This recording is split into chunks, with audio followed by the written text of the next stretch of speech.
Hello అండి. మనం 6 పడవిడుల్లో ఒకటైన శ్రీ సుబ్రహ్మణ్యేశ్వర స్వామి కొలువై ఉన్న తిరుత్తణి గురించి తెలుసుకుందాం. తమిళనాడులోని తిరుత్తణి తిరువళ్ళూరు జిల్లా మురుగన్ సుబ్రహ్మణ్యేశ్వర స్వామి యొక్క 6 నివాసాలలో 6 పదవీడుల్లో ఒకటి. సురపద్ముడుని వధించి తరువాత మురుగన్ తన కోపాన్ని తగ్గించుకొని శాంతించిన ప్రదేశం ఇదే. ఈ క్షేత్రాన్ని తణిగై లేదా శాంతిపురి అని కూడా పిలుస్తారు. ఇక్కడ భక్తుల పాపాలను స్వామి మన్నించి కటాక్షిస్తారని నమ్మకం. తిరుత్తణి తమిళనాడులో గల సుప్రసిద్ధి పుణ్యక్షేత్రం. ఇక్కడ కొలువైన ఉన్న దైవం సుబ్రహ్మణ్యేశ్వర స్వామి. కొండపై ఉన్న ఈ ఆలయం చాలా ప్రాచీనమైనది.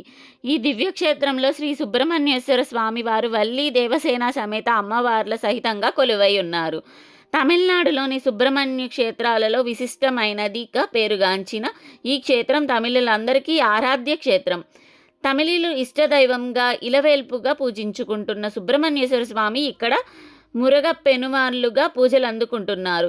శ్రీవారు వెలిసి ఉన్న కొండను ఇరుప్రక్కలందు పర్వత శ్రేణులు వ్యాపించి ఉన్నాయి. ఉత్తరం గల పర్వతం కొంచెం తెల్లగా ఉండటం వలన దీనిని బియ్యపు పిండి కొండ అని పిలుస్తారు. దక్షిణం వైపు గల కొండ కొంచెం నల్లగా ఉండటం వలన దానిని గానుగ పిండి కొండ అని పిలవడం జరుగుతుంది. సుబ్రహ్మణ్యేశ్వర స్వామి దేవతలను మానవుల బాధలను పోగొట్టడానికి సురపద్మునితో యుద్ధం చేసిన అనంతరం వల్లీదేవిని వివాహం చేసుకోవడానికి బోయకుల రాజులతో చేసిన చిన్న పోరు ముగిసిన అనంతరం శాంతించి ఇక్కడ ఈ క్షేత్రంలో కొలువై ఉండటానికి ఇక్కడ స్థల పురాణాల ద్వారా అవగతమవుతుంది.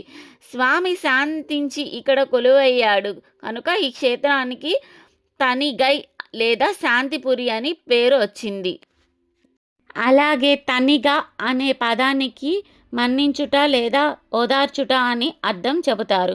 స్వామి భక్తుల తప్పులను పాపాలను మన్నించి కటాక్షిస్తాడు కనుక ఈ క్షేత్రానికి తిరుత్తణి అని పేరు వచ్చింది.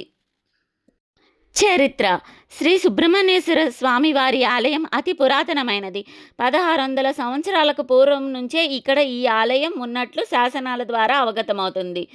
క్రీస్తు శతకం 875 నుంచి 893లో అపరాజిత వర్మ అనే రాజు శాసనమందు, క్రీస్తు శతకం 907-953లో మొదటి పారాత చోళుడు శాసనంలో ఈ క్షేత్రం గురించి ప్రస్తావించడం వల్ల 1600 సంవత్సరాలకు పూర్వమే పల్లవ చోళ రాజుల చేత ఈ క్షేత్రం కీర్తించబడిందని అవగతమవుతుంది.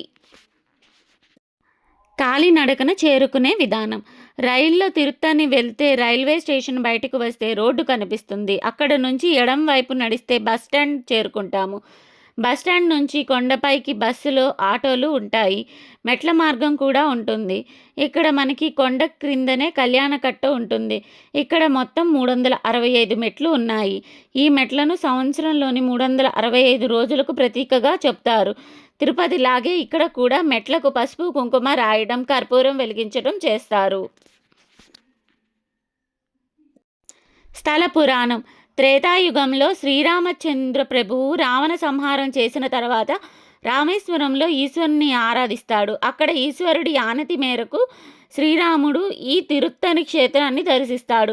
ఆ తర్వాతనే శ్రీరామచంద్రునికి పూర్తి మనశ్శాంతి కలుగుతుంది. ద్వాపర యుగంలో మహావీరుడైన అర్జునుడు దక్షిణ దేశ తీర్థయాత్రలు చేస్తూ ఇక్కడ తనికేశన్ స్వామి వారిని కొలిచాడు. శ్రీ మహావిష్ణువు ఈ క్షేత్రంలోని సుబ్రహ్మణ్యుడిని పూజ చేసి ఆయన పోగొట్టుకున్న శంకు చక్రాలను తిరిగి పొందుతాడు. అంతకు పూర్వం వాటిని తారకాసురుడు శ్రీ మహావిష్ణువు నుండి చేజిక్కించుకుంటాడు. చతుర్ముఖ బ్రహ్మ ప్రణవార్థమును చెప్పలేకపోవడం వలన మన ముద్దులలికే సుబ్రహ్మణ్యుడి చేత బాధించబడి ఆయన సృష్టి చేసే సామర్థ్యత కోల్పోతాడు. ఇక్కడ తిరుత్తణిలో ఉన్న బ్రహ్మతీర్థంలో కార్తికేయుణ్ణి పూజించి ఆయన తిరిగి శక్తుల సామర్థ్యాలను పొందుతాడు. దేవేంద్రుడు ఈ క్షేత్రంలోనే ఇంద్రతీర్థంలో కరుణ్ కువల్ అనే అరుదైన పూల మొక్కను నాటి ప్రతిరోజు ఆ మొక్క ఇచ్చే 3 పుష్పాలతో ఇక్కడ షణ్ముఖుణ్ణి పూజించాడు. ఆ తర్వాతనే ఇంద్రుడు తారకాసుది రాక్షసుల ద్వారా పోగొట్టుకున్న సంగనీతి, పద్మనీతి, చింతామణి మొదలైన దేవలోక ఐశ్వర్యాలను తిరిగి పొందుతాడు. ప్రత్యేకత. ఇక్కడ ఉత్సవమూర్తులుగా ఉన్న వల్లి దేవసేన సుబ్రహ్మణ్యులకు పైన ఉండే విమానము రుద్రాక్షలతో చేసింది. చాలా అందంగా ఉంటుంది. అంతేకాదు స్వామివారు ఒక ఆకుపచ్చని రంగులో ఉండే షట్కోణ పతకము ధరించి మిలమిలా మెరిసిపోతూ ఉంటారు. ఇక్కడ బంగారు బిల్వ పత్రముల మాలతో కూడా స్వామివారిని అలంకరిస్తారు.